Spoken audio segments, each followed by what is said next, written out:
Muito bem, voltamos a falar direto da página do Jornal Visão Espírita no YouTube e no Facebook para mais uma gota de Espiritismo, mais uma gota do Livro dos Espíritos, livro terceiro, capítulo 8º, Lei do Progresso. Vamos finalizar o item sem esgotar o assunto, porque eu não tenho capacidade para isso. Civilização, questão 793. Questão 793.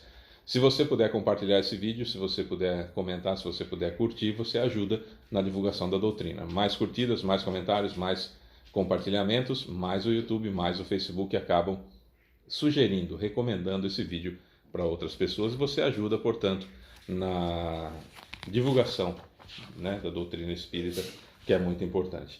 Kardec dividiu a lei divina ou natural em 10 partes. Lei de adoração, já estudamos. Lei de trabalho, já estudamos. Lei de reprodução, lei de conservação, lei de destruição, lei de sociedade, já estudamos todas elas e estamos agora na lei de progresso. Depois vamos lei de igualdade, lei de liberdade e finalmente lei de justiça, amor e caridade. Nesse item da lei do progresso, civilização, a gente já falou no vídeo de ontem um pouco sobre a evolução dos mundos, da evolução das civilizações, da evolução do ser humano. Tudo está ligado.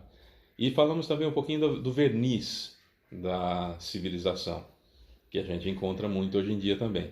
E hoje nós vamos discorrer sobre o assunto na questão 793 e uma explicação bacana de Kardec, como sempre, de muita luz e muita sabedoria, que a gente aprende demais com essas considerações também de Kardec. Confesso a vocês que quando li o Livro dos Espíritos pela primeira vez, eu pulei todas as falas de Kardec, li só as perguntas e respostas, porque não sabia quem era esse sujeito, então o que me interessa é o que os Espíritos falam. Depois li o Livro dos Espíritos completo e me encantei cada vez mais sabendo quem é esse espírito nobilíssimo chamado Hippolyte Léon Denis Rivail, sob o pseudônimo de Allan Kardec. Sugiro a você que conheça essa história para ver que é um sujeito que não aceitava qualquer explicação, não aceitava qualquer manifestação, aquilo que o espírito falava para ele não tinha a mínima importância, fosse o nome que o espírito se apresentasse. Só depois de comprovação daquilo que estava sendo falado é que então ele escrevia, ele publicava, ele colocava em seus estudos. Uma pessoa conhecida como bom senso encarnado. Impressionante, cada vez que se conhece mais essa história, mais a gente fica encantado. Convido você a encantar-se também com a história de Kardec. 793. Por quais sinais se pode reconhecer uma civilização completa? Resposta. Vós a reconhecereis pelo desenvolvimento moral. Julgai-vos bastante adiantados porque fizestes grandes descobertas e invenções maravilhosas, porque vos alojais e vestis melhor que os selvagens. Mas na verdade só tereis o direito de considerar-vos civilizados quando tiverdes banido de vossa sociedade os vícios que a desonram e quando viverdes como irmãos, praticando a caridade cristã. Até lá, nada mais sois do que povos esclarecidos que apenas percorreram a primeira fase da civilização. Nós falávamos muito nos vídeos anteriores acerca das duas asas que nós precisamos desenvolver para alçar voos, né, grandiosos rumo à evolução. A asa do conhecimento e a asa do amor. Via de regra, essa se desenvolve, do conhecimento se desenvolve um pouco mais rápida.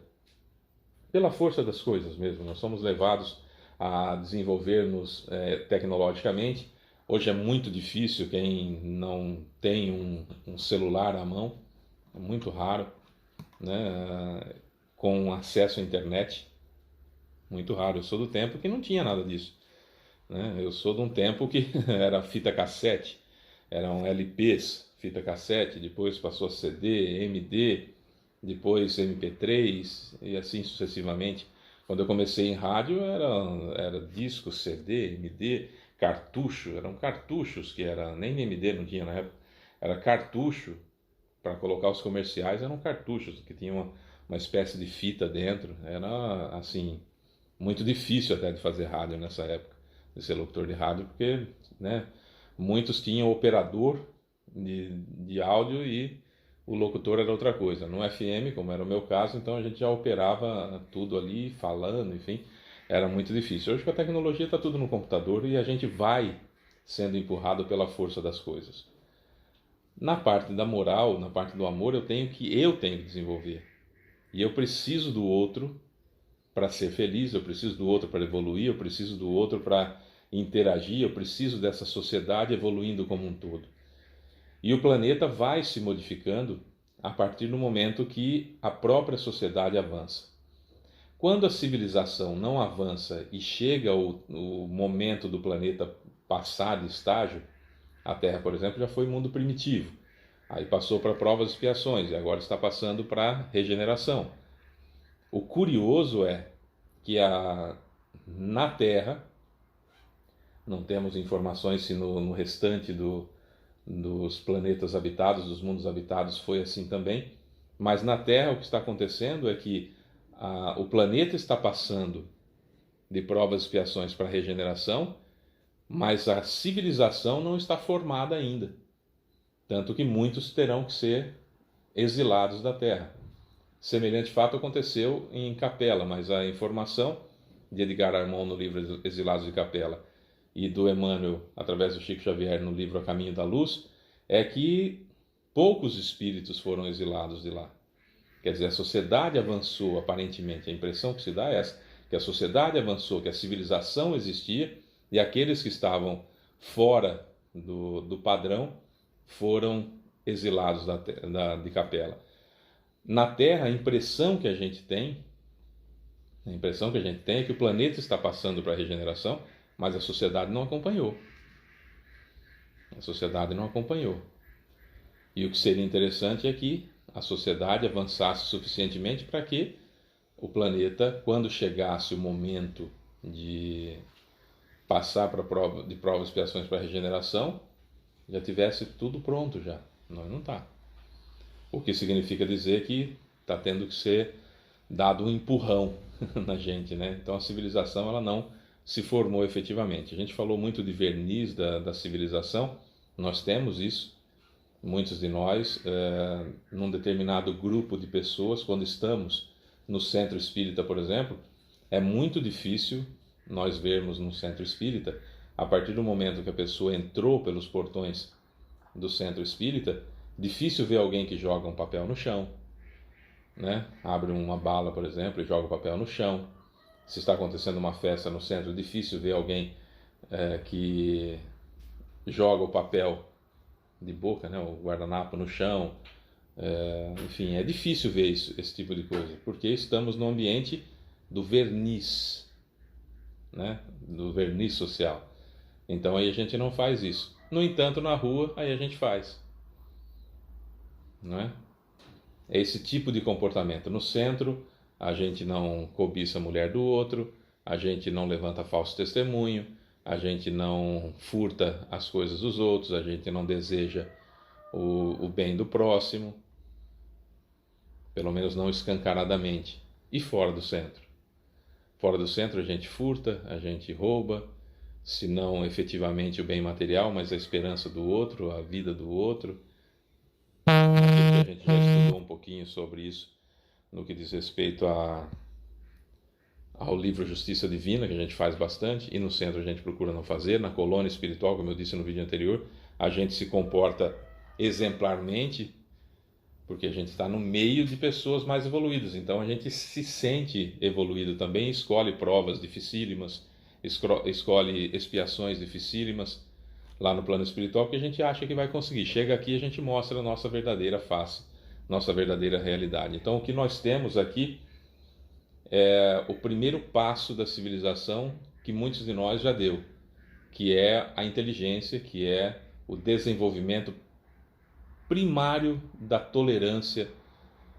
Não diria nem tolerância, mas vou usar, não seria, mas vou usar o termo tolerância para com o outro, para que o outro exista também.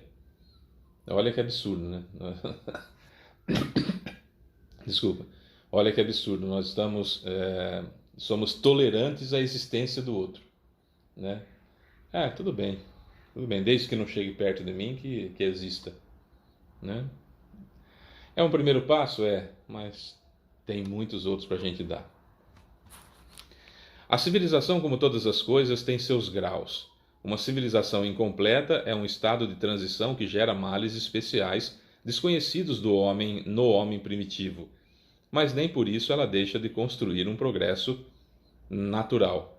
Nem por isso ela deixa de constituir um progresso natural, um progresso necessário e que leva consigo o remédio para o mal que causa.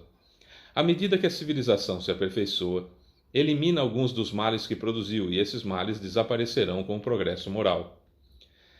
De dois povos que tenham chegado ao topo da escala social, apenas um pode se considerar o mais civilizado no verdadeiro sentido da palavra: aquele em que exista menos egoísmo, menos cobiça e menos orgulho, em que os costumes sejam mais intelectuais e morais do que materiais, em que a inteligência pode desenvolver-se com maior liberdade, em que há mais bondade, mais boa-fé, benevolência e generosidade recíprocas, em que os preconceitos raciais e de nascimento sejam menos enraizados, pois esses preconceitos são incompatíveis com o verdadeiro amor ao próximo, em que as leis não consagrem nenhum privilégio, sendo as mesmas tanto para o último como para o primeiro, em que a justiça seja exercida com o mínimo de parcialidade. Ele não coloca nem imparcial, hein? Em que o fraco sempre encontre amparo contra o forte, em que a vida do homem, suas crenças e opiniões sejam mais respeitadas, em que haja menos felizes e, finalmente, em que todo homem de boa vontade esteja sempre seguro de que nunca irá faltar-lhe o necessário. Olha, na Terra, o comunismo, como se pretende ensinar, não vai funcionar. Não vai funcionar. Dos males, o menor, no estágio evolutivo que nós nos encontramos, é o capitalismo. Porque isso gera o desenvolvimento intelectual. Nós não podemos esquecer nunca isso. O capitalismo, por mais que seja ruim também, evidentemente, ele promove o desenvolvimento intelectual. Ele promove a inteligência. Porque sob o olhar da cobiça, sob o olhar do desejo, sob o olhar de necessidade que está sendo criada para vender cada vez mais, para que se amealhe cada vez mais, se desenvolve tecnologicamente e na área da inteligência do ser humano. Isso então é extremamente importante. O comunismo, no atual estágio evolutivo, ou os seus desdobramentos, no atual estado evolutivo da Terra, estagnaria a inteligência, e isso seria uma grande perda. Talvez algo semelhante ou parecido com o que se tenta entender como comunismo possa existir quando o planeta for de regeneração e quando nós entendermos que a necessidade do outro, como está aqui no finalzinho, em que todo homem de boa vontade esteja sempre seguro de que nunca irá faltar-lhe o necessário.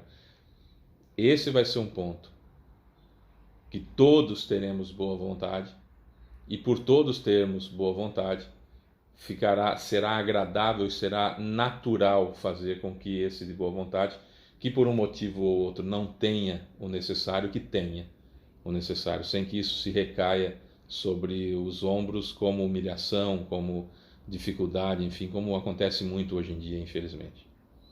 Então nós estamos falando de um estágio evolutivo da Terra que não permite uma ideia semelhante ou parecida ou igual ao comunismo. Isso não dá definitivamente sobre a Terra. Nós não temos condições de entender hoje uma situação extremamente simples, que é o Bolsa Família.